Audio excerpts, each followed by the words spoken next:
He inherited a rusty Bermuda clipper ship from the 1960s, from an old-timer Hells Angels whom he hadn't even spoken to more than 3 sentences.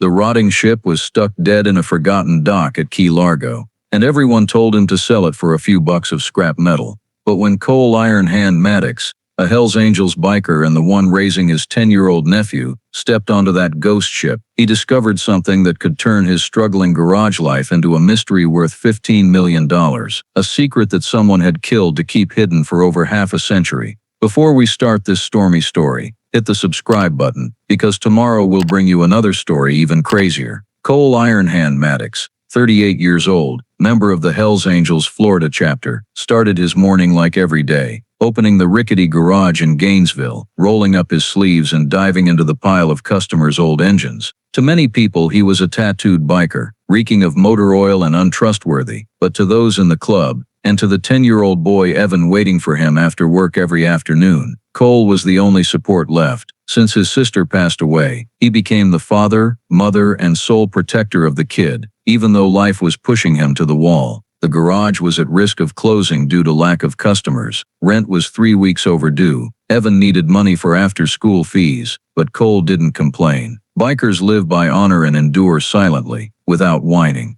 That noon, as he was washing his grease-covered hands under the rusty faucet, his phone vibrated. An unknown number from Miami. Cole almost ignored it, but something made him pick up. "Mr. Maddox, I'm Helen Buckley, a lawyer in Miami." Her voice was deep, sharp. "I'm calling to inform you that you are the sole heir of Mr. Riker O'Connell." Cole froze. Riker, the grumpy old man who occasionally dropped by the clubhouse once or twice a year, drank a can of beer and quietly disappeared. "He passed away last week," Helen continued, "and left you his only asset, a 1960 Bermuda clipper yacht docked at Key Largo Marina." Cole frowned. "He and I weren't close."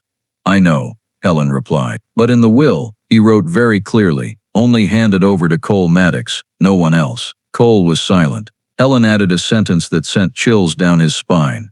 "You should also know, he filed this will over 20 years ago." 20 years. Back then, Cole had just joined the club, hadn't even gotten his full patch yet. Why would an almost stranger old-timer choose him? Why write "deliver immediately"? No delay. As if he knew something would happen. When the call ended, Cole stood still in the garage, the engine noises and the clanging of wrenches falling behind him fading away. He looked out at the harshly sunny parking lot, thinking of Evan waiting for him in the afternoon, thinking of the clubhouse, where he found his second family, and thinking of Riker, the solitary man who never said more than 3 sentences, but always looked at him with a strange gaze, as if he had chosen him for something a long time ago. And for the first time that day, Cole felt something strange creep into his chest, not worry, but a premonition. 2 days after the call, Cole took Evan on the old, but still smoothly running Harley Touring like the breath of an old beast, heading straight to Key Largo. They rode through stretches of highway between the blue sea, the salty wind whipping into the leather jacket,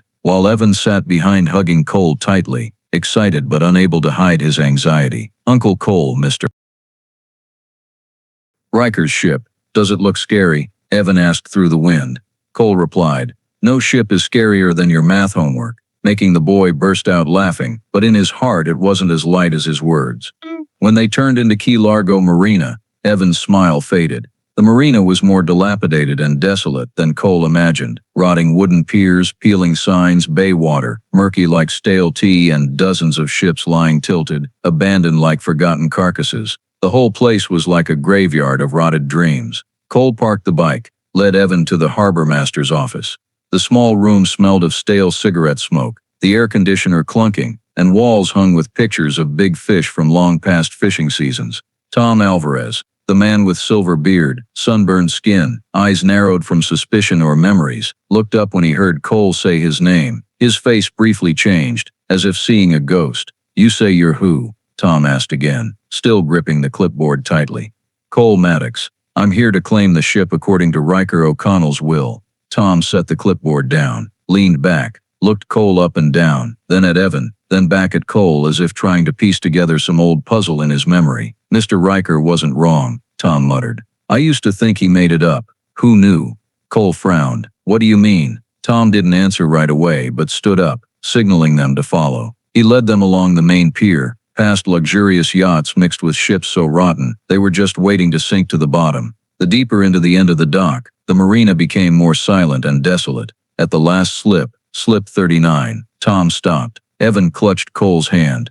"Uncle, this looks like a horror movie." And it did. Marina Ghost appeared before them like a steel skeleton gnawed by sea waves and time. The once glossy white paint now cracked and turned grayish yellow, rust spots like deep cuts. The deck warped, windows shattered, a few remaining glass pieces reflecting sunlight like dead eyes. But beneath all that decay, Cole still saw the sharp lines of a ship that once had glory, a beauty hidden under decades of dust like its former owner. Tom crossed his arms, looked at the ship for a long time, then said, "They call it Marina Ghost, not because it's haunted, but because it's persistent like a ghost. Many people want to buy it at any price." "Oh?" Cole raised an eyebrow. "Antique collectors?" Tom snorted. "Not the type who buy stuff to display in the living room. Those guys walk in here with an attitude like they own the world. Expensive shirts, shoes so clean they don't dare touch the ground, but their eyes are like hunting something that could change their whole life. They offer high prices,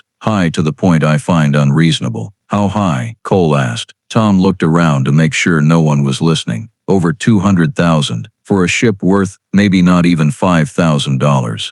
Evan gaped. Cole stood stunned, the sea wind blowing across his face but not dispelling the chill down his spine. $200,000 for this pile of iron, Tom continued, his voice lowering. "Mr. Riker refused them all. Always said, this ship isn't for sale. I used to think he was crazy, but now, seeing you standing here, I'm starting to think maybe he knew something we don't." Cole looked up at the deck. Wind blowing through the cracks in the cabin made a dry whistling sound like the breath of a dying person.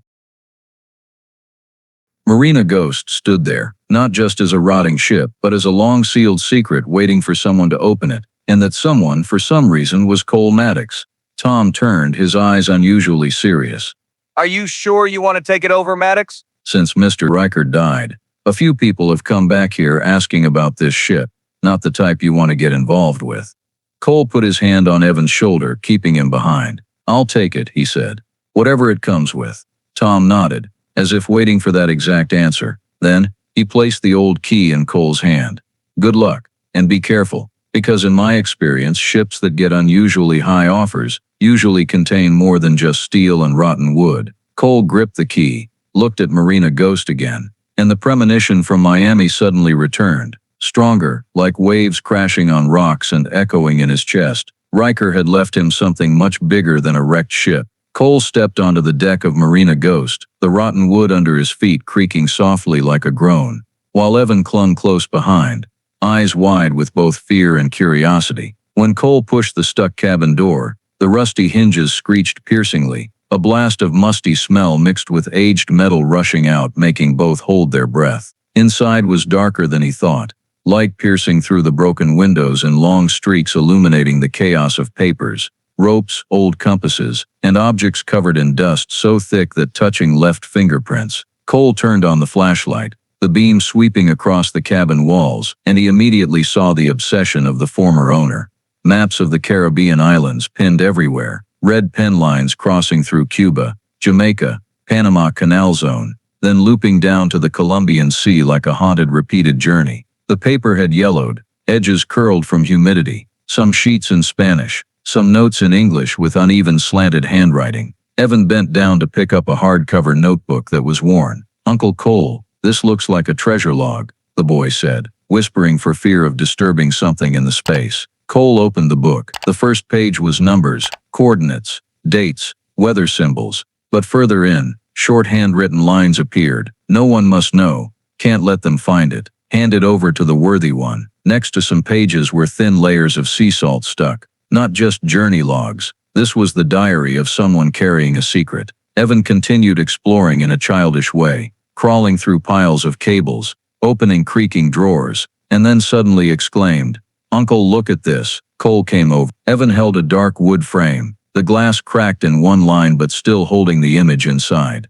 Cole saw Riker, much younger, beard not yet gray, eyes still bright and tough as he remembered, standing next to another man. That one wore a sailor's shirt, chest tattooed with an anchor, shoulders solid like a mast, and the eyes, Cole couldn't mistake. It was Elias Maddox, his grandfather. Cole felt the whole world in the cabin tilt a bit. Evan looked up, asked softly, "He's the one in the picture in your room?" Cole nodded slowly. "Yeah, your great-grandpa." But what made him shudder wasn't just the photo's appearance, but that Riker kept it for over 40 years. "Riker and your grandpa used to sail together?" Evan asked. "Seems so," Cole replied. But his mind focused on the bigger question. Where did they go? And why did a journey of two men from the previous generation lead to Riker leaving this ship to him? Cole turned, sweeping the flashlight over the wall sections. The ship was old but the design clear. This cabin should be wider, deeper. He noticed the anomaly when he first stepped in, but now, as the light swept the left wall, the sign was clear, an added wooden panel, edges slightly off and different material. Evan ran his hand along the seam. "Uncle, why is the wall bulging here?" Cole asked. "Do you hear anything?" Both went silent. Cole tapped lightly on the panel. Hollow sound, unlike the solid thump of the opposite wall. He tapped again. Still hollow, a hidden space.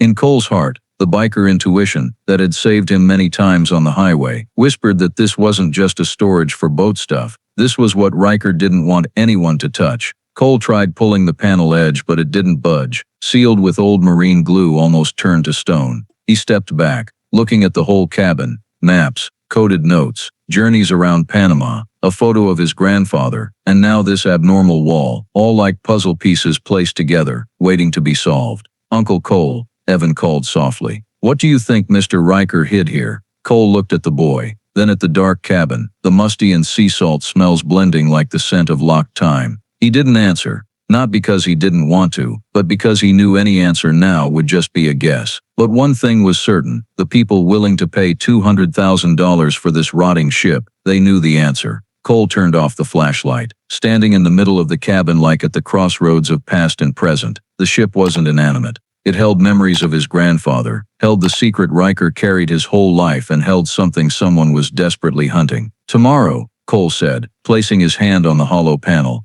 "I'll come back with tools." Evan swallowed. "For what?" "To see," Cole replied. "What Mr. Riker tried to hide for half a century." When they left the cabin, the wind on the deck blew stronger, making the wooden door close itself behind, like Marina Ghost saying, "If you want the truth, be prepared." Cole and Evan left Marina Ghost as the sky turned to afternoon, the last sunlight making the water surface ripple with pale orange streaks. The two rented a small room in a roadside motel, the type with one window, a slightly sagging bed, and the smell of old air conditioning blowing from the vent. Evan dozed off as soon as his head hit the pillow, while Cole sat on the bed edge, eyes glued to the photo of Riker and grandfather Elias, as if trying to find answers in the faces of the two deceased men. He was flipping through the crumpled diary pages when there was a knock on the door. 3 knocks, light but firm, the kind from someone not afraid of rejection. Cole stood up immediately. Bikers live by instinct, and instinct now told him the person outside wasn't housekeeping. He opened the door only halfway, keeping his hand ready on the hinge. In front of him was an Asian man about 40, wearing a white shirt ironed flat without a wrinkle, gray tie, black shoes shiny, like they'd never touched Key Largo dust. The scent of expensive cologne wafted through, suddenly making the motel room feel too small and cramped. "Mr. Maddox," the man smiled politely, but his eyes were colder than the smile. "My name is Daniel Cho. I represent a client, a collector, if you want to call it that." Cole didn't open the door wider. "What do you want with me?" Cho glanced inside, saw Evan sleeping, then looked back at Cole appraisingly. "I just want to speak briefly. My client is interested in the ship you just inherited." "Marina Ghost, right?" Cole didn't answer. Cho continued. "We're willing to pay 50,000 USD in cash. Right tonight." Cole laughed, but it wasn't a joyful laugh. It was low, short, and completely without friendliness. "That ship isn't worth 5,000. Cho tilted his head. "The value of an object isn't in its condition, Mr. Maddox. It's in the purpose people want to use it for." Then he took out a thick envelope from his pocket, placed it on the table by the door. 50,000. You just need to sign a simple paper saying you relinquish all ownership rights. No other legal ties." Cole looked at the envelope but didn't touch it. He'd seen cash before in bike deals, in the club, even in some not-so-peaceful situations, but this envelope was different. It carried the energy of a trap. "I'm not selling," Cole said. "Not yet." Cho raised an eyebrow. "You don't understand the issue. This isn't an opportunity, Mr. Maddox. This is an escape. A normal person wouldn't refuse. I'm not normal, Cole replied, voice steady like a highway, especially when it involves a deceased brother. Cho sighed, stepped one step closer, though Cole hadn't invited him. All right, if you want to speak in biker language, then listen to this. He lowered his voice. You don't understand what you're holding. Those two sentences weren't a threat, but a warning, and that made Cole more alert. Cho continued, still keeping the politeness but his lips slightly curled as if hiding contempt. The things Mr. O'Connell carried with him aren't the kind of assets you can protect with a small garage or a few tattooed friends in the club. It's bigger than you think. If you hold it too long, it will become a disaster. Cole gripped the door handle tighter. Then that's even more reason not to hand it to someone I don't know. Cho looked at him for a long time. Then the smile completely disappeared. I hope you'll rethink, Mr. Maddox, because you don't know what kind of story you've stepped into. He stepped back, straightened his tie, then said the last sentence before leaving. You have a child to worry about.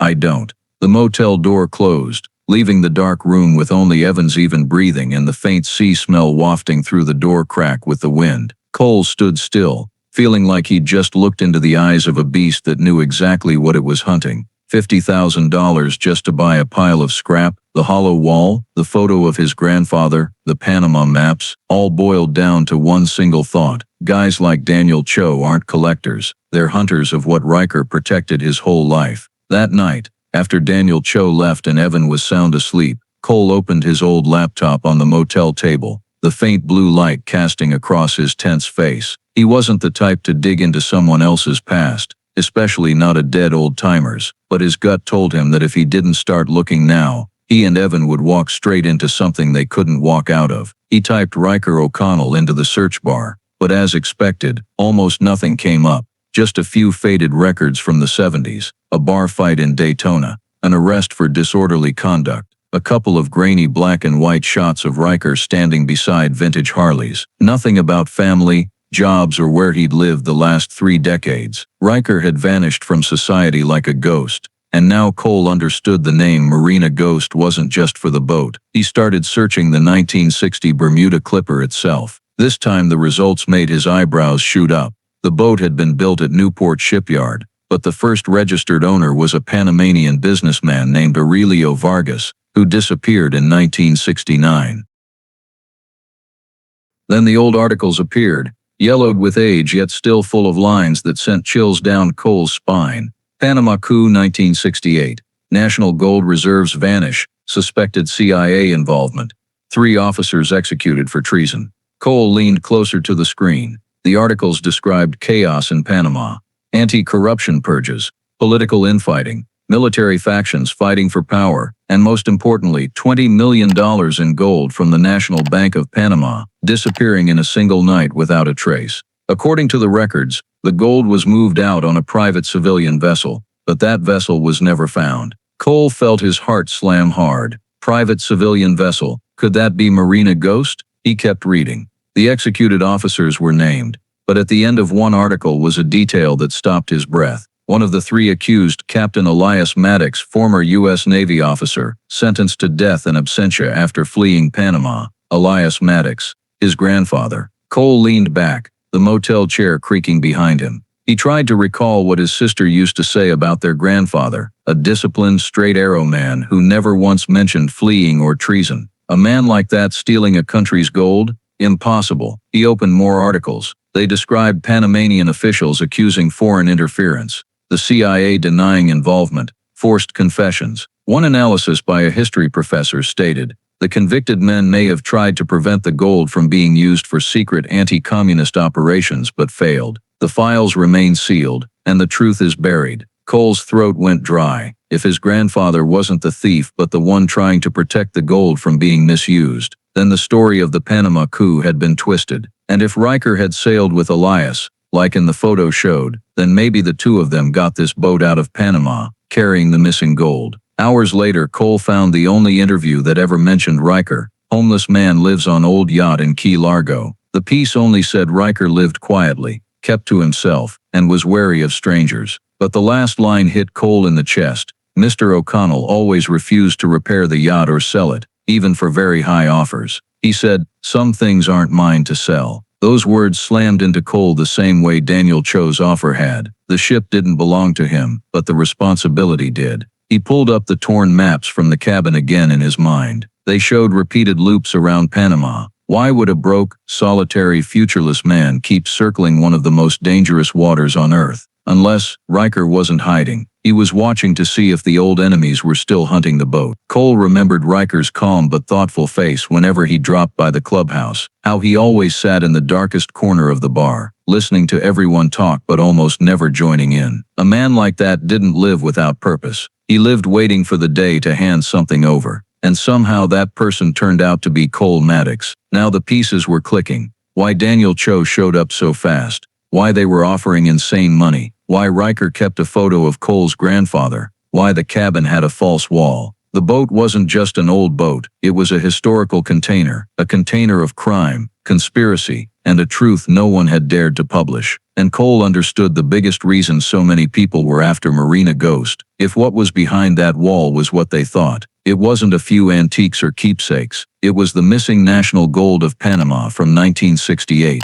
worth over $15 million today. Enough to make governments, cartels, shadow organizations, and the most powerful people in the world act. Cole looked at Evan sleeping, hearing the boy's soft, even breaths like gentle waves. Part of him wanted to walk away, go back to Gainesville, pretend he'd never seen any of this. But the other part, the biker part that swore to live by honor, knew Riker hadn't guarded the boat for half a century, just so Cole could abandon it. And now, knowing the Panama past, Cole understood what was coming. Wasn't just trouble. It was destiny. He shut the laptop, sat in the dark with only the streetlight leaking through the curtains. Marina Ghost was waiting for him. And if what he just read was true, the hunt had started long before he ever stepped foot on that boat. And now it had found its new heir.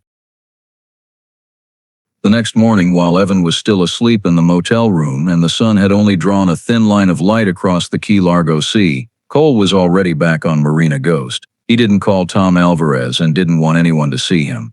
Everything he'd read last night was still burning in his head, as if the Panama past of 1968 was reaching out from half a century away, grabbing him, dragging him back to this boat. The early morning wind was cold and salty, blowing through the silent marina, seagulls crying hoarsely in the distance. Marina Ghost lay there, motionless but heavy with invisible weight, like a ship corpse still holding the soul of the dead. Cole stepped onto the deck, the wood cracking under his boots, and the moment he pushed the familiar cabin door, the musty metal smell rushed out like it was welcoming him back. Today he hadn't come to look. He'd come to break in. Cole set a tool bag on the floor, clicked on the flashlight, and walked straight to the suspicious wall panel. Last night he'd imagined it 1,000 times. Was it empty inside, or something dangerous, something that forced Riker to live like a fugitive? He touched the panel, still hollow, still cold, still keeping it secret, as if daring him to break it open. Cole pulled out a small pry bar, carefully slid it into the wood edge, and applied force. The panel only shook slightly. He tried harder. Wood cracked but didn't give. Hiding it that good, huh, old man? Cole muttered, as if talking to Riker's ghost. He changed the angle, drove the bar deeper, then threw his full body weight. This time the panel split with a long crack, wood dust flying, the smell of old oil escaping like heated metal. Cole pushed one last time. Bam! The panel flew off, crashing to the cabin floor, revealing a deep, dark space inside. Cole shone the light in and his heart skipped a beat. Not empty. Long rows of rectangular packages lay tight together, like carefully wrapped books. The outer layer was rotted oilcloth, wrapped again in old sticky nylon. The hidden space was only big enough for one person to crawl into, but it was packed deliberately, neat, sealed, not one package out of place. Cole felt his spine go cold even though the cabin was hot and stuffy. He knelt, gently pulled one package out. It was heavy, so heavy, he needed both hands. The outer nylon almost crumbled as he peeled the layers. Inside was dark oilcloth, whitened by sea salt. Then a heavy breath escaped Cole's throat. Dull gold metal gleamed under the flashlight, but it wasn't jewelry gold or old coins. It was a refined gold bar, heavy enough to drag his arms down. On the surface was a deep, clear stamp despite the years, Banco Nacional de Panama, 1968, plus a steel die serial number. Cole sat motionless, no longer hearing the waves slapping the dock. He turned the bar, the golden light bouncing off the cabin walls like sunlight trapped for half a century. A freezing chill ran down his spine. This wasn't ownerless gold, not pirate treasure, not random loot. This was the national gold stolen during the 1968 Panama coup, the gold that got men killed, got 3 officers executed, forced Riker to live in hiding, and branded Cole's grandfather a traitor. This gold was blood gold. Cole set the bar on the floor, hands still shaking. He looked into the opening. Dozens more packages. If each held 1 bar, the total here could be $15 million at today's price. The amount didn't stagger a biker like him, but the meaning behind it could turn the world upside down. Cole knew he was staring at something people were willing to kill for, and probably already had. He remembered Daniel Cho's eyes, the warning. You don't know what you're holding. Now he did. Cho and whoever stood behind him weren't after a boat. They were after the historical truth this gold represented, and after anyone who dared hold it. Cole pulled out another package, another identical bar, then another and another.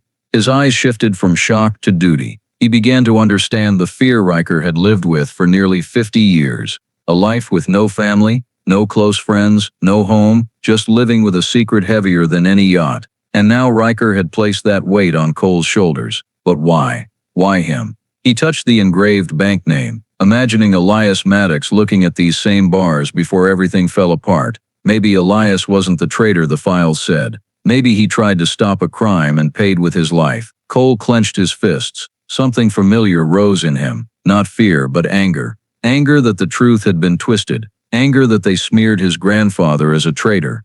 Anger that Riker had to run his whole life to protect this.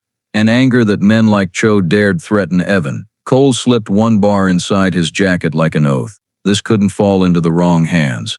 He didn't know yet what he'd do with an entire hold of gold, but he knew one thing for sure. It wasn't for sale, wasn't for running, and definitely not to serve the people behind that coup. When Cole stood up, the cabin seemed to shrink, as if the air itself understood he had just stepped into the war Riker and Elias never finished. He looked around one last time, saw the boat was no longer just rotting wood and rust. It was a coffin holding the truth, and he had just opened the lid. When he stepped back onto the deck, the Florida sun poured across the water but still couldn't chase the chill from his bones. Cole had been off Marina Ghost less than an hour when his phone buzzed an unknown Miami number. No need to guess who. He let it ring 3 times before answering, voice calm enough to sound like a dare. Maddox. On the other end, Daniel Cho dropped every trace of yesterday's fake politeness. No small talk, no greeting, just flat glass cold words. You went inside the cabin. Cole gripped the Harley's handlebar parked on the roadside. A chill shot down his spine. Where I go is my business. Cho gave a soft huff, breath clear like he was standing right next to Cole's ear. I hope you didn't touch what you shouldn't have. Cole stayed silent. That silence was answer enough. Cho's voice dropped lower, slow like reading a death sentence. So you saw it. Cole said nothing. In Cho's world, the less you said, the longer you lived. But Cho didn't need words. Listen, Mr. Maddox, I want to help you. I really do. That's why I came before it went too far. Cole gave a joyless laugh. 50 grand is help. I'm not joking, Cho answered. Patience thinning. My client is willing to go to 100,000. Cash. No paperwork. No trail. You and the kid go back to Gainesville. Fix cars. Do charity runs.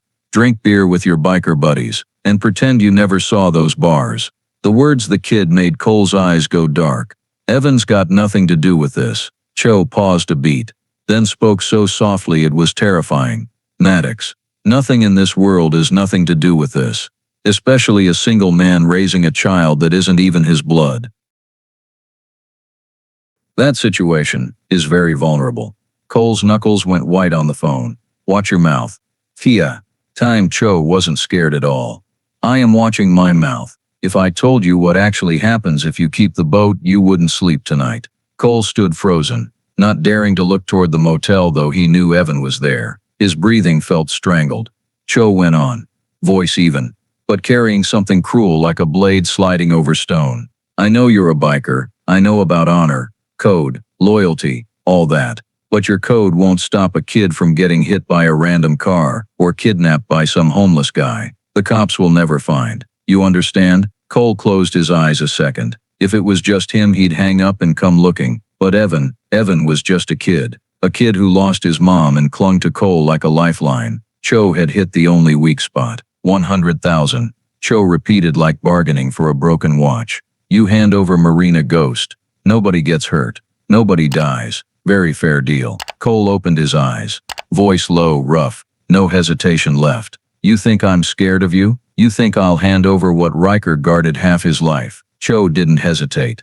I think you're smarter than he was. You're wrong, Cole said. I live the way Riker lived. We don't sell the dead. We don't sell honor. We don't sell the truth. Cho let out a long sigh. Not angry, regretful. I hoped we wouldn't have to go this far. Cole asked, meaning what? A breathless pause. Then Cho said the words that made the air around Cole thicken. You just signed your own and the kid's death warrant. Cole shot up from the bike seat, blood rushing to his face, heart pounding so hard he heard every beat like the knock of death itself. Touch the kid and I'll find you no matter what it takes. Cho gave a smooth, cold, soulless laugh. If you deliver the boat within 48 hours, this doesn't have to happen. Last warning, Mr. Maddox. Click, click. The line went dead. Cole stood in the parking lot, sea wind whipping his face but unable to blow away the ice running through his veins. He looked at his hands, the hands that had carried Evan, patched strangers' bikes, rested on brothers' shoulders in the club, and knew those hands now had to protect a secret big enough to kill them both, and protect the only family he had left.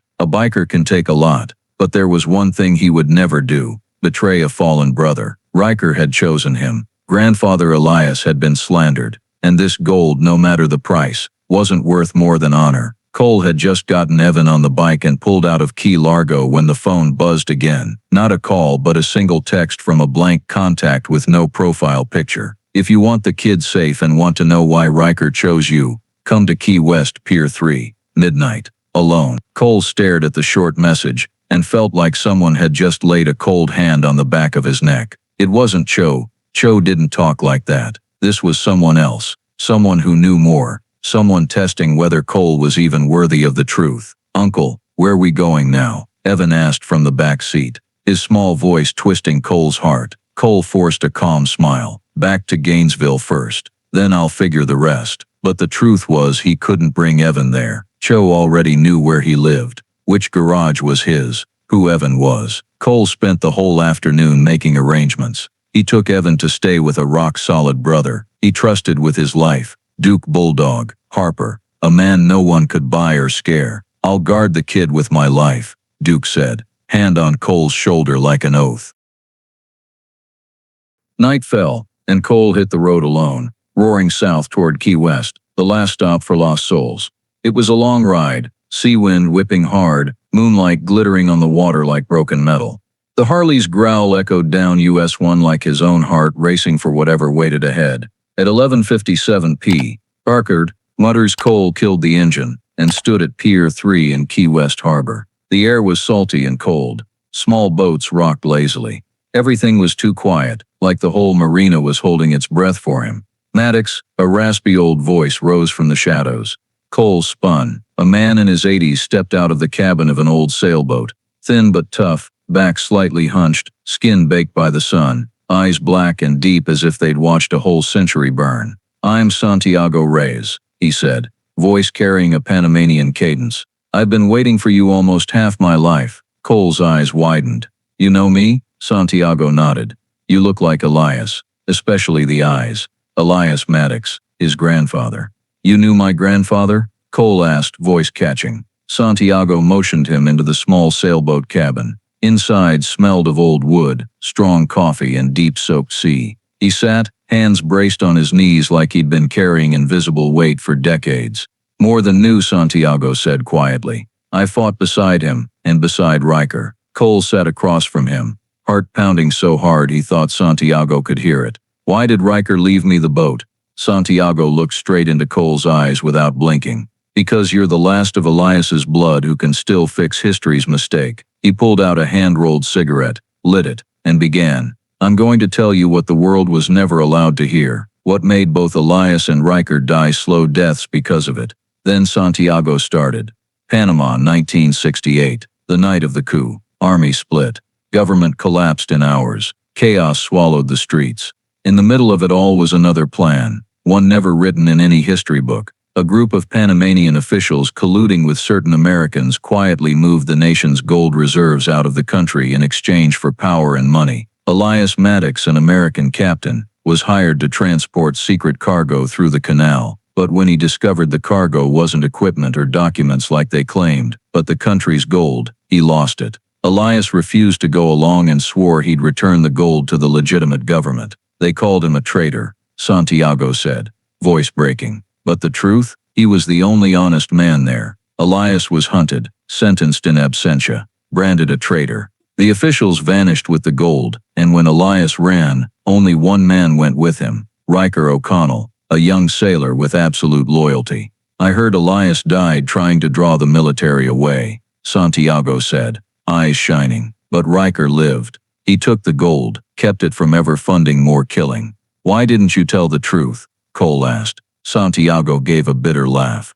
You think anyone would believe a poor Panamanian crewman against powerful Americans during the Cold War? The truth was too dangerous. Speaking up just got you killed faster. Then why now? Cole asked softly. Santiago looked at him a long time. Because Riker chose you, and because the same people from back then still haven't given up. They want the gold to bury their father's crimes. If you keep it, they'll come. They'll hunt. They'll destroy everything you love. Cole clenched his fists. They won't touch Evan. Santiago nodded, as if that was exactly why he trusted Cole. Riker left you the boat because he believed only Elias's blood would be tough enough to do the right thing. He waited half a century to find that person. Cole lowered his head, mind spinning.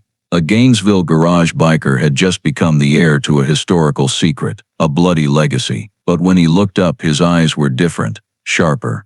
Harder. Keep talking, Cole said. Help me understand the rest. Santiago leaned back, like a weight finally lifted now that someone was listening. The rest, Maddox, is how you stay alive.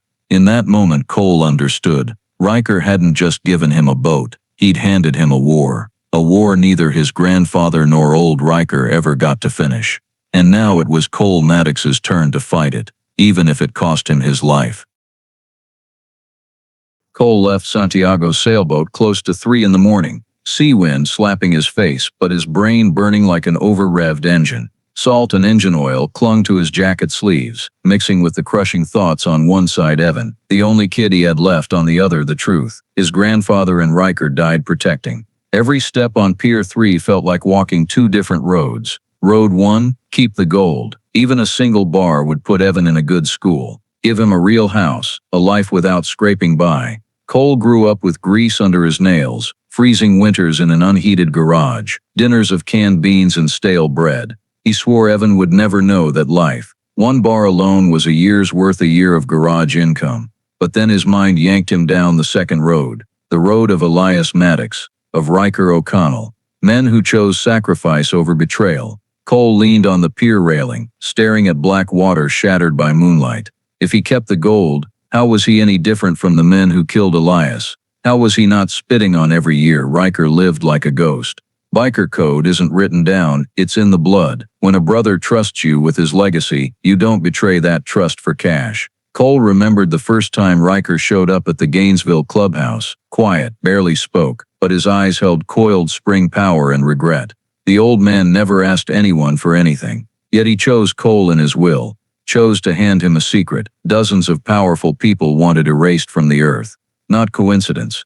Not mistake. You're the last one who can still make it right for Elias. Santiago's words still rang heavy as solid metal, and hurt like a punch. Cole looked at his calloused hands, hands that fixed bikes, protected brothers, held Evan through nightmares. Those weren't the hands of a gold thief. They were the hands of a biker who lived by honor. Some things you only keep by giving everything away. Duke said that one beer-soaked night at the clubhouse. Cole had laughed then, didn't think it was true. Tonight it cut like a blade. If he chose the gold, he lost himself. If he chose justice, he kept Elias's soul, and taught Evan what a real Maddox was. The night wind picked up, waves slapping like urging him on. Cole closed his eyes a second, breathed deep, then opened them with the look of a man whose life had just turned a corner he could never come back from. He pulled out his phone, texted Duke. Keep Evan a few more days. Got big work to do, Duke answered instantly. Brother, need me to roll the whole club?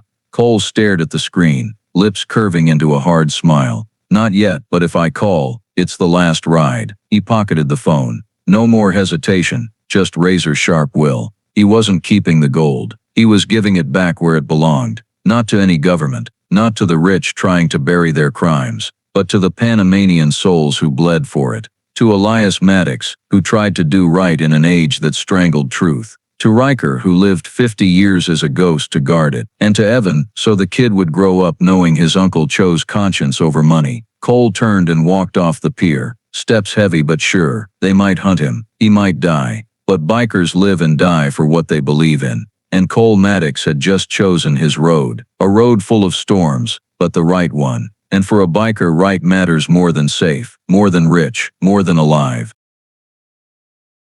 Cole left Key West before dawn, hammering the Harley across the endless bridges of the overseas highway. Every gust of wind slapping his face, reminding him that the second he chose justice, everything shifted. More dangerous, less predictable, but right. He didn't go back to Gainesville. Couldn't, they were hunting him.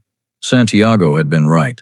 Once you know the truth, they'll make you shut up. Instead, Cole rode straight to Miami, to a small apartment where investigative reporter Miranda Vega was waiting. She was the only person besides Duke he trusted right now, a Miami Herald journalist who'd spent years digging into corruption that made politicians sweat.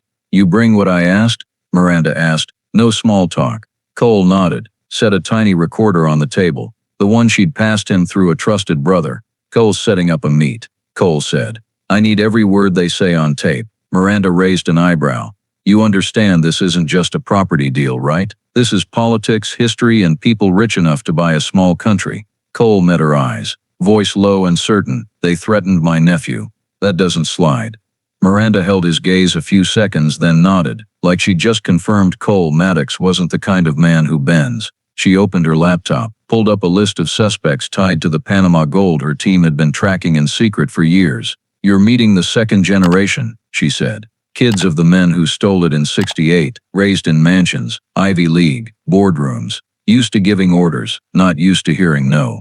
Cole tucked the recorder into his denim jacket lining and called Cho. I want to meet your client, Cole said. Flat. No room for Cho to spin it. Cho gave a soft, victorious laugh. Good. They want to meet you too.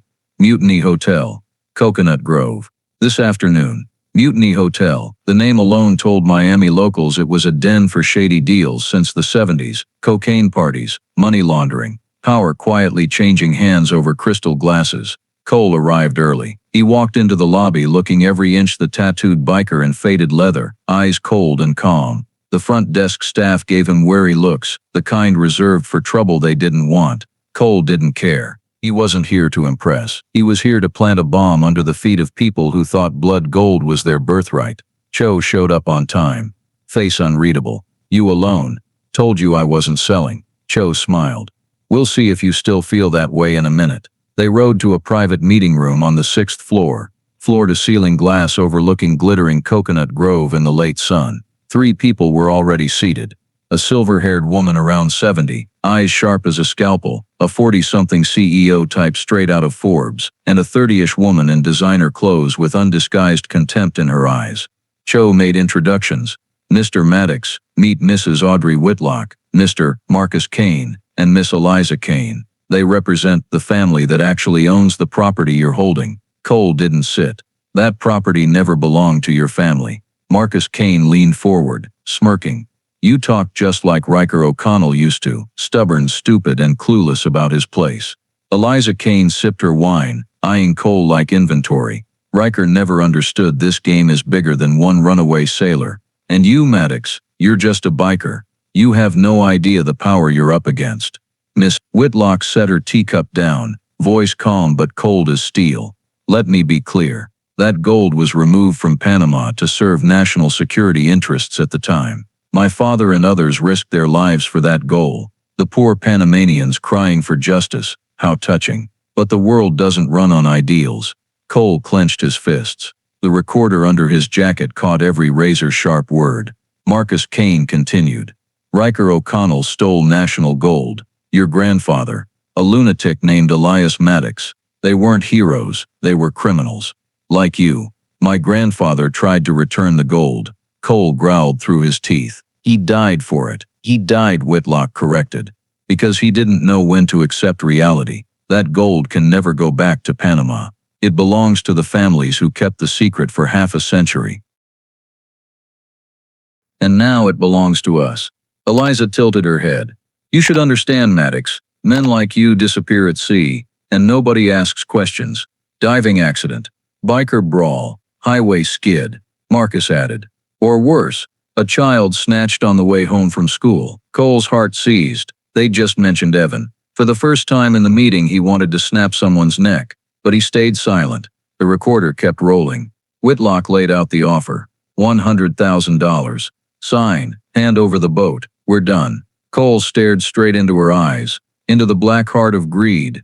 There's no price tag on Riker's honor, or my grandfather's. Honor? Eliza scoffed. You think a biker even knows the word? Cole stepped to the table, planted both hands on it. His voice was low, heavy, lethal. In my world, when a brother trusts you with something, you keep it. You protect it. You don't sell it for cash. He leaned in, locked eyes with Marcus Kane. In your world, you betrayed a whole country and called it national security. The room froze. 1 second. 2. Then Whitlock stood, face granite cold. Then hear this clearly, Maddox. We will take the gold, with or without your cooperation. Cole gave a thin smile that made even Cho flinch. Go ahead and try. He turned and walked out, fingers brushing the recorder under his jacket. This file was going to bring all three of them down, but as he hit the hallway, Cho called after him, voice finally cracking. Maddox, you can't fight us. No biker can. Cole glanced back, eyes forged steel. You're wrong, Cho. I'm not fighting alone. He stepped into the elevator and hit the close button. One thought in his head.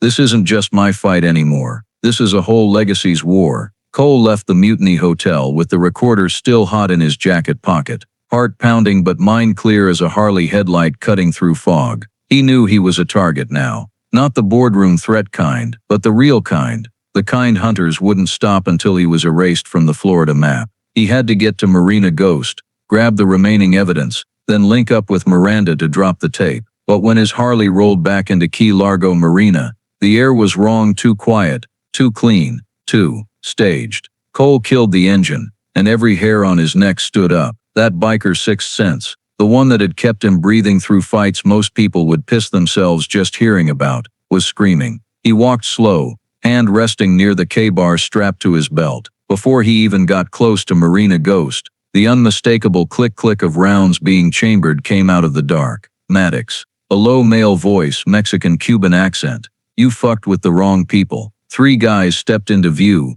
black tactical gear, short-barrel rifles, faces uncovered because they didn't plan on Cole living to describe them. Then 4 more came out from behind cabin cruisers. Finally a skinhead in a leather cut with a skull patch. Not biker colors, cartel colors, the kind Hell's Angels spot once and know the night's about to go sideways. You're not Cho's crew, Cole said, voice low. The skinhead grinned, gold teeth flashing under the marina lights.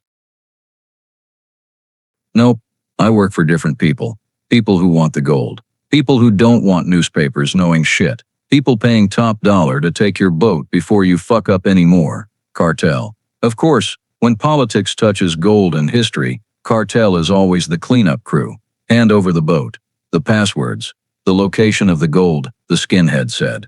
And you walk. Cole gave the small smile bikers only use when the game is officially gone bloody. Not happening. The skinhead nodded like he expected it. Thought so. And all hell broke loose. 2 cartel guys rushed from the left. Cole spun, drove an elbow into one's eye socket, then ripped the rifle from the second guy with a diesel-strong shoulder twist. Gunshots cracked, rounds ricocheting off hulls, waking sleeping gulls. 1 bullet grazed Cole's upper arm, burning like molten metal. He fell back, breathing hard, ready for the next wave. But this time the cartel didn't rush. They spread out, boxing him in. 7 men, 7 guns. And behind them Cole saw Evan. The kid was quietly walking up from the parking lot, holding a little bag, probably thinking his uncle was just grabbing stuff from the boat. 2 cartel guys behind him turned toward the boy. Cole felt his heart explode. No, he roared, charging toward Evan. but the skinhead raised a hand. Shoot him in the leg. Cole was mid-sprint when the shot rang out, but it didn't come from the cartel. It came from the far end of the marina.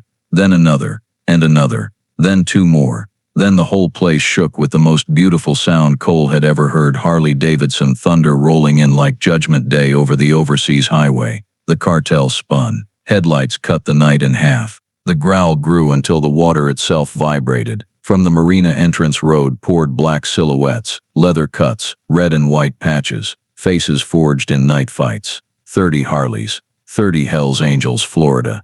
Chapter. Colors flying proud in the wind. Duke Bulldog rode point. Headlight aimed straight at the cartel like a death sentence. You just fucked with the wrong family. Duke growled, voice carrying like thunder. The cartel never got a chance to react. The bikers fanned out like a wolf pack with a plan. Harleys charging at impossible speed in the tight space. One cartel guy raised his rifle toward Evan, but a brother launched off his bike mid-ride, fist cracking the guy's jaw with a sound like snapping lumber. Cole snatched Evan and yanked him behind a metal dumpster. Uncle. Evan trembled. It's okay, kid. The uncles are here. The fight wasn't Hollywood gunplay. It was biker warfare. Fast, brutal, no wasted motion. One Harley roared past, slamming two cartel guys to the ground with 300 kilos of Milwaukee iron. Another brother whipped a logging chain that shattered a wrist still holding a gun. Duke walked straight at the skinhead. No gun, no knife, just hands the size of sledgehammers. The guy got off 2 shots, but Duke didn't flinch, grabbed the barrel, drove 3 piston punches into the man's face, then tossed him into the water like trash. The remaining cartel, seeing the entire marina swallowed by red and white patches, panicked. One still tried. We were just following orders, not personal. Duke turned, spat blood, and delivered the line every Florida biker learns the day he earns his patch. Bikers don't hunt kids. The final punch ended the fight. When silence fell, cartel bodies lay scattered, some crawling, some already running toward the parking lot, where 6 more bikers stood, arms crossed, faces blank, message clear, nowhere to run. Cole held Evan so tight the kid could barely breathe. Uncle, they really came? Evan whispered. Yeah, Cole said, voice thick. Because you're family. Duke walked over, hand on Cole's shoulder. Brother, from now on anybody comes within 5 feet of you or that boy gets handled. All 30 bikes killed their engines at once. Nobody spoke, but their presence weighed like steel, strong as an oath from the whole blood family. They didn't ask about the gold. Didn't ask who was right. Didn't ask what hellhole Cole had dragged them into. Bikers don't need details. Bikers just need to know one of their own is marked and they become the hunters. In that moment, Cole understood one thing. Gold can buy cartel. Gold can buy politicians. Gold can buy a nation's death. But gold can't buy Hell's Angels, and that brotherhood, that unbreakable strength, was what would let him tear down a power network that had stood for over half a century. Within 24 hours of the Key Largo fight, the whole state of Florida seemed to pivot, not on any map but in the underground wires only bikers, cartel, and dirty politicians understand. But when Miranda Vega texted, "Stories live, brace yourself," Cole knew the moment to return the gold had begun. The article detonated like a strategic bomb. Blood gold, the Cold War crime they tried to bury. Miranda didn't just run Cole's discovery, she dropped everything. The Mutiny Hotel recording, Riker's documents, Santiago Reyes' testimony, every link tying the corrupt heirs to Elias Maddox's death, and 50 years of pursuit. Miami went insane. News ran non-stop. Ties to missing 1968 Panama gold, prominent Florida dynasty under investigation. Possible Cold War intelligence agency involvement. Cho and the Whitlock, Kane family vanished from public view, but Cole knew they weren't done. If they couldn't bury the truth anymore, they'd try to grab the gold to stay out of prison. Time, Cole told Duke and the brothers gathered around the Gainesville clubhouse table. We take it back to Panama, the way Riker and Elias wanted. The room went quiet. Then Big Ray, the biggest man in the chapter, slammed a fist on the table. Brother, we ride with you, ocean or grave, we're there. Hell's Angels aren't a charity, but when they believe in a man, they go all the way. 3 days later, under a silver-gray Key Largo sky, Cole and a tight crew of 7 brothers, Duke, Big Ray, Ghost Jimmy, Tex, Wheels, Smokey, and Angelita, loaded heavy metal crates onto a refitted fishing boat, rented from a Marathon Contact. Small boat, named Reckoning, loud engine but strong, Perfect for a trip nobody was supposed to notice. Evan stood on the dock, eyes red, clutching the bandana Cole had tied on him since he was 5. "You coming back, right?" "Course I am," Cole said, hand on the boy's shoulder. "I'm doing this so you grow up never having to be scared of anybody." Evan hugged him hard for a long minute. Then Duke pulled the kid back, slapped Cole's shoulder. "Go, brother, I got him like my own." As Reckoning pulled away from the dock, Cole stood at the bow, sea wind hitting his face like it was waking the deepest part of him. No turning back now. The Caribbean isn't the postcard version people post on Instagram. It's darkness, storms, mystery radar blips, and boats flying no flag but bristling with guns. They ran at night, hid by day. Halfway there, Tex spotted a red dot on radar, a speedboat tailing them 40-plus minutes. "Cartel?" Angelita asked. Cole stared at the thin white wake behind them. "No. Whitlock's hired help. They want the gold." Big Ray racked his shotgun, voice like grinding steel. "Then let him come get it." But Cole shook his head. "No shooting. We're carrying truth. Can't have any more blood on it." Words Elias Maddox would have been proud to hear if he were still breathing. Reckoning veered into shallows. Only locals would dare. The speedboat couldn't follow. Almost ran aground. Had to turn back. One for Elias. Ghost Jimmy laughed. The chase happened twice more. Each time tighter, but the brothers were forged steel. They rode out waves, black nights, rain that lashed the deck like whips. Finally, when the Panama City skyline glittered on the horizon, Cole could barely believe he was still alive to see it. The Museo de la Libertad Panama Freedom Museum sat near Casco Viejo, white walls, red tile roof, built on the bones of an old barracks where Panamanians were once jailed during the dark years, 1968, 1975. When Cole and the bikers carried the metal crates inside, museum staff broke down crying. A middle-aged woman wearing a name tag, Director Ana Marquez, touched the Banco Nacional de Panama stamp on one bar like she was touching her country's soul. "My God, we thought this was myth," she said through tears. Cole set down the last crate. "Not myth. Panamanians died for it. My grandfather almost died for it. And one brother lived in the dark 50 years to protect it." Marquez gripped his hand hard. "Senor Maddox, this isn't just gold. This is justice coming home." When the staff opened the crates and saw row after row of bars like sealed history, they bowed their heads, not to treasure, but to the sacrifice. A photographer tried to snap Cole, but he shook his head. "No, I'm just the delivery man. Credit goes to the dead who kept it safe." Still, Marquez said words that silenced every biker in the room. "Panama will remember your names." Cole stood outside the museum, Panama sun bouncing off old rooftops, feeling lighter than he ever had. No more gold on his back. No more fear. Just the story, and a duty done. Duke stepped up, arm around Cole's shoulders. "Brother," he said, "Riker's smiling somewhere right now." Cole let out a long breath. A goodbye to the past. Hope he's finally free out on the water. "Now what?" Ghost Jimmy asked. Cole turned, flashed the rare full smile brothers almost never saw from him. "Now, We go home." the crew of bikers standing in the middle of Panama City, a sight nobody ever imagined, but they knew this ride had changed everything. It wasn't about gold anymore. It was about honor, brotherhood, and doing the hard right thing no matter the cost. As they boarded the boat back to the States, Panama wind blew through Cole's hair, carrying an echo like it came from Elias, from Riker, from a whole buried generation. "Thank you." Cole closed his eyes a second, then opened them, looking north, toward whatever last fight was waiting. But after everything, he knew he wouldn't face it alone. He had the biker family. He had the truth, and the truth, for the first time in 50 years, was finally home. When Reckoning cut through the waves leaving Panama headed for Florida, Cole had no idea the storm he and Miranda started back home had blown half a century of dust off one of the Cold War's dirtiest secrets. Days after Blood Gold, the Cold War crime they tried to bury, hit every screen in America. Nothing stayed quiet.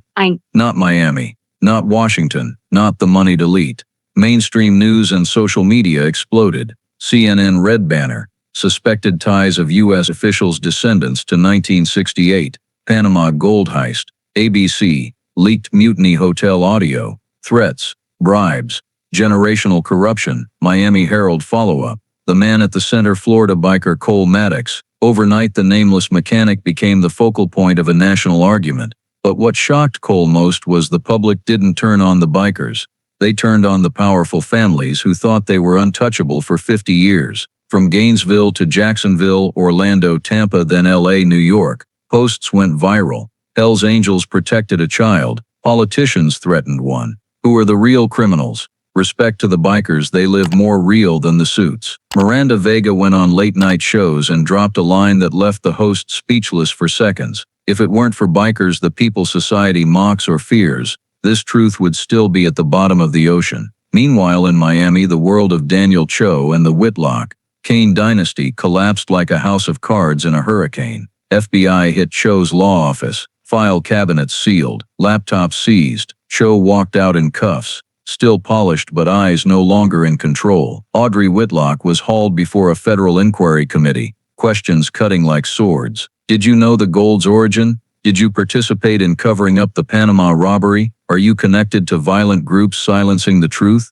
Eliza Kane ran but got nabbed in Houston trying to board a flight to Zurich. Marcus Kane was suspended from every board seat he owned. His banks investigated for money laundering. The doors of power slammed shut with the roar of justice held back 50 years. Papers called it Watergate gone international, only with guns, blood, and Caribbean salt. At a Florida press conference, a young senator said it plain. If a biker uncovered what an entire system hid, maybe we need to ask who really represents America. All Cole cared about was whether Evan was safe. The second he rolled back into Gainesville, he went straight to Duke's place. Evan shot out the door before Cole's kickstand was down, slammed into him like he was hugging the whole world. You said you'd come back, Evan said, face buried in Cole's cut. And I did, Cole answered, throat thick. Duke and a few brothers stood behind, arms folded but eyes soft. Kid's tough, Duke said. Asked about you every night. Evan pulled a folded paper from his pocket.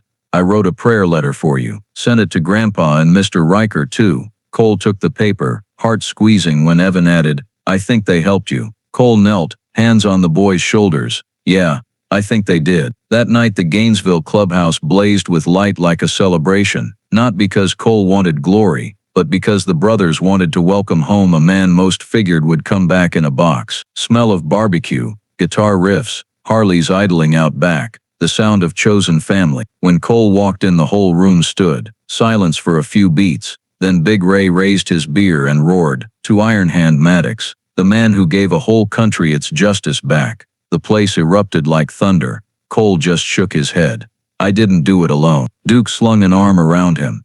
True, but you were the first one crazy enough to start. Cole looked around the room. Sunburned faces, ink that told lifetimes, eyes that had seen violence, yet still held humanity. He realized the world spent his whole life calling bikers criminals, but when America needed someone to stand up and speak truth, the bikers did it. Not for credit, not for fame, because it was right. Evan ran in, wrapped around Cole's leg. The brothers lost it.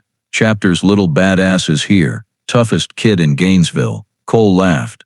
Really laughed. The first time in weeks. A laugh light and deep like breathing after surviving the storm. The clubhouse, once his hideout after his sister died, was now proof that sometimes the people society misunderstands are the ones still holding the conscience. And as night fell over Gainesville, Harleys out back thundered like a victory song. Cole stood there, Evan in his arms, brothers all around. He knew the war wasn't completely over, but the most important things were crystal clear. Evan was safe, the truth was out, and bikers were no longer seen through one narrow lens. They'd proven that honor, when it lives in a man's true heart, is stronger than any gold ever forged. A week after everything settled, Gainesville slipped back into its familiar rhythm. Diesel trucks, morning coffee smells, quiet afternoons like the town had never felt the power storm. Cole just shut down. But inside the Hells Angels Florida chapter clubhouse, that calm carried something new, a deep, quiet respect for Cole Iron Hand Maddox. That night, Duke called Cole into the meeting room. The air was so serious even Evan, playing games in the corner, looked up, sensing something big. When Cole walked in, every biker stood in a circle. No beer, no music, no laughs like usual. Just the silence of men about to give something they never hand out lightly, the highest honor. Duke stepped forward, holding a black patch with silver trim, red embroidery burning like fire. Keeper of the code. Cole froze. This wasn't a regular patch, not a position rocker. This was the patch only a handful of men in the club's history had ever worn. Those who lived the code so hard they became legend. Keep your word. Keep your brothers. Keep honor, even when death is breathing down your neck. Duke spoke, voice low and deliberate. Every word weighed with heart. Iron Hand Maddox, for guarding a fallen brother, for carrying truth across oceans, past cartel, past men with enough power to bury you, for putting honor above gold, and for proving to the whole damn world that bikers aren't criminals, we're the realest motherfuckers walking. Tonight, you wear the patch. Richard carried before he disappeared. Big Ray stepped up with an old wooden box Cole had never seen. Richard left this in his locker at the clubhouse. Said one day the true keeper of the code would read it. Inside was just a worn leather journal, last page marked with a red cord. Duke sewed the keeper of the code patch onto Cole's cut. The applause wasn't loud, but it hit like the heartbeat of the entire chapter. Agreement, respect. Cole lowered his head, not humility, but feeling the full weight of the tradition he'd just stepped into. When everyone cleared out, Cole sat alone in the meeting room. Evan running wild outside with the uncles. He opened Riker's journal, hands trembling, slightly shaking as he turned pages, written in strong but lonely handwriting. Battles at sea, years on the run. Elias dying in his arms, cartel almost catching him. Days spent anchored on the rotting boat in Key Largo, waiting for the right man. And on the last page, the one marked with red cord, Cole saw words Riker had pressed so hard the ink bled through. Freedom isn't priced in gold, but some bikers are brave enough to hold the gold for freedom. Cole read it 3 times, each letter burning into his spine like hot metal. This wasn't advice, wasn't apology. It was acknowledgement. Riker O'Connell, the man who lived 50 years as a ghost just to guard the truth, had chosen Cole before Cole even knew the secret existed. Not because Cole was tougher or fought better, but because he lived the biker way. Never abandon a brother, never sell trust, never bow to power. Cole closed the journal, pressed his palm to the leather cover a long time, feeling the warmth of the old brother who'd left him a legacy nobody else dared claim. Evan burst in then, hair wild, grinning like he hadn't seen guns blaze. "Uncle, the guys out there say you're a legend now." Cole laughed, pulled the boy close. "Nah, I just did what was right."